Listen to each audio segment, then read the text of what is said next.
Hello guys, welcome back to Dunking Manui. So a lot of players are receiving buffs and nerfs for the upcoming JRUE holiday update. And today we will be covering all of them. Some of the old characters receive very big updates. So now I am not wasting any more time. Let's jump straight into the video. The first one is Nikola Jokic. He has been crowned the worst superstar center since release, but now he receives a pretty huge buff. The first one is his screen talent. When he is screening, opponents to 0.5 meters away from him reduces their movement speed. How slow exactly? Around the same speed as Jokic's speed, but Jokic can get rid of them easily with his movement speed buff after screens. They also removed the increase in shot release speed 3 seconds after his screen. However, this isn't bad at all. In return, they gave him a catch and shoot talent. So now his every catch and shoot has increased shot release speed. Next is his post-up ability. They increased his post-up speed. He moved faster when posting up, which makes him easier to bump people and score. At last they buffed his defensive rebounding. His rebound competitiveness significantly increases after a contested shots from the opposite team. His movement speed is buffed 3 meters under the basket. This made Jokic a slightly better rim protector. Does these buffs make Jokic one of the best spacing centers in Taiwan? No, Gasol is still better, and Hamsu is still the best among them, but he is definitely way better than before, and is finally or maybe competitive in high ranks. We might even see ISO Jokic in the future, but it's just a guess. Then moving on to our next player, Anthony Davis. When there are no teammates for meters around him, his block range against layups dunks is significantly increased. He could only block from here before the buff. Now he can block from here, but I am not in the test server. You can check out the other YouTubers. His fadeaway accuracy is now slightly increased. Anthony Davis was already the best help defensive center. This buff made him even more effective against spacing lineups. Moving on to our last center players, Hakeem Olajuwon. Hakeem has 2 speed boosts. One is the normal speed boost. The other one can be used 5 meters under the basket. The speed boost that can be used 5 meters under the basket has a shorter cooldown now. It is reduced from 8 seconds to 6 seconds.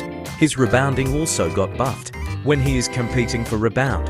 While using the 5-meter speed boost, his rebound range is slightly increased. It is slightly increased, it is not by a lot.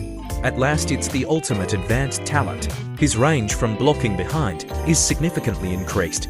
Olajuwon's buff is mainly on defense. His rebound buff is not a lot, and Malone is still a better option than him. But do not have to worry, he is still a very decent player. He is still one of the best centers in solo ranks. Then moving on to our only power forward player, Giannis Antetokounmpo. He is another player that received a big buff. His passive now adds his dunk contest rate in defensive possessions, which means it is easier for opponents to trigger failed dunks. His mid-range accuracy also has a slight accuracy boost for every layups, dunks and shots he blocked. It can stack up to 2 stacks. They also buffed his rebound competitiveness, so now he can grab rebounds easier. He can only do a second tick dunk when he is using his ultimate. Now he can do it without his ultimate. You can do second tick dunks whenever you like. However, the dunk accuracy is a slightly worse than the dunk accuracy during his ultimate. He can now also use his force stop without his ultimate. You can use it as a dash to contest shots too. He has a regular 12 seconds cooldown. When he is using his ultimate, his cooldown is shrinked to 5 seconds. Dunking lineups might be more common after this update, with Giannis being the main scorer and center. Now let's look at the small forwards. There are only 2 small forwards, and they are the last 2 in this patch update. The first one is Kevin Durant. He received an okay buff. His sidestep shots contest range is now even smaller. His ultimate buff is kinda big. You could only do this in the past. Now this ignores contests too. In return, the morale needed for his ultimate now is 1350 instead of 1200. Kevin Durant's buff still won't make him the best scorers in Taiwan, but it definitely helps him perform well in competitive matches. I would say he might be above Dirk, and he is close to Dros Harden and Kyrie. Then the last is prime LeBron James. You think he receiving a buff? No, he got nerfed. He is the only player to get nerfed in this update. His mid-range accuracy is greatly nerfed when he is in ball dominator mode. You think it's a huge nerf? No, he still hits like 3 out of 4. He used to hit all open mid-range shots, and he will still be one of the best or still the best scorer in Taiwan. And that's all of the player updates. Remember to like, share and subscribe. Also don't forget to join my Discord. I give out the fastest news when there are player adjustments. And that is all I want to say. Goodbye.